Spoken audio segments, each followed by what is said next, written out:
এত রাতে হঠাৎ কোথায় বেরোলাম দেখো, আমরা আজকে যাচ্ছি তারাপীঠে।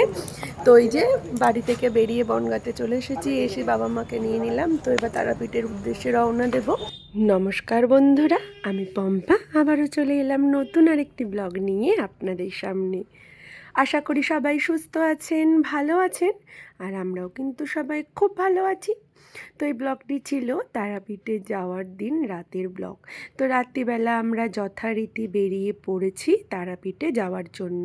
প্রথমে গোবরডাঙ্গা থেকে রওনা দিয়ে দিয়েছি, এখন আমরা চলে যাব বনগাঁতে। কারণ বনগাঁ থেকে বাবা মা ভাইকে গাড়িতে নিয়ে নেব, নিয়ে তারাপীঠের উদ্দেশ্যে রওনা দেব। তো এই যে গল্প করতে করতে আমরা কিন্তু চলে এসেছি বনগাঁতে। এসে আর বাড়িতে যাইনি, কারণ বাড়ি গেলে তো অনেকটা দেরি হয়ে যাবে, অনেকটা রাস্তা যেতে হবে। তাই বাড়ির সামনে দাঁড়িয়ে ওয়েট করছিলাম, বাবা মা আসলে ওদেরকে গাড়িতে তুলে নিয়ে রওনা দেব তারাপীঠের উদ্দেশ্যে। তো ওই দেখুন ভাই চলে এসেছে, বাবা মা সবাই চলে এসেছে। আর বাবিন তো ওদের সবাইকে দেখে ভীষণ খুশি, দেখেই নাচ করতে শুরু করে দিল। তারপরে সবাই মিলে গাড়িতে উঠে রওনা দিয়ে দিলাম তারাপীঠের উদ্দেশ্যে। কিছু দূর আসার পর আমরা দাঁড়িয়ে পড়লাম একটা ক্যাফেতে, সবাই মিলে একটু চা খেয়ে নেওয়ার জন্য। আসলে রাত্রিবেলা অনেকটা রাস্তা যাব, চাটা খেলে একটু শরীরটা ফ্রেশ হয়ে যাবে। তো চাটা খেয়ে নিয়ে আবার গাড়িতে উঠে পড়লাম, উঠে রওনা দিয়ে দিলাম তারাপীঠে যাওয়ার উদ্দেশ্যে।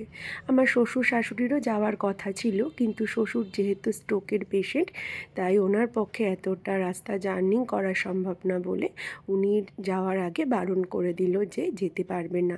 আর শ্বশুরকে বাড়িতে একা রেখে শাশুড়ি মাও বেরোতে পারবে না, তাই ওদের দুজনার আর যাওয়া হলো না।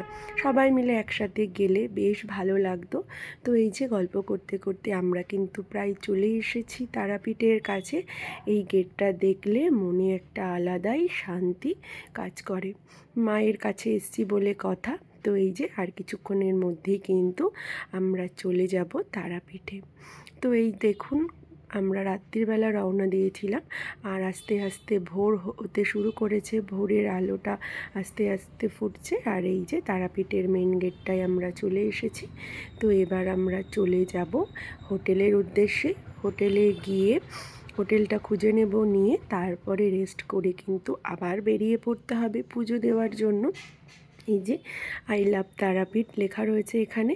তো এই যে তারাপীঠের মধ্যে আমরা প্রবেশ করে গিয়েছি। এসে আমরা এখান থেকে হোটেল নিয়ে নিলাম, নিয়ে গাড়িটা এখানে পার্কিং করে দিয়েছি। তারপরে লাগেজপত্র সব নিয়ে চলে যাচ্ছি এখন আমরা রুমে গিয়ে ফ্রেশ হয়ে স্নান টান করে রেডি হয়ে চলে যাব পুজো দিতে। তো এই দেখুন, রুমটাও আমাদের এরকম ছিল। রুমটা বেশ সুন্দর, পরিষ্কার পরিচ্ছন্নই ছিল। আজকে রাতটা যেহেতু তারাপীঠে থাকবো, তাই একটু ভালো রুমই নিতে হয়েছিল।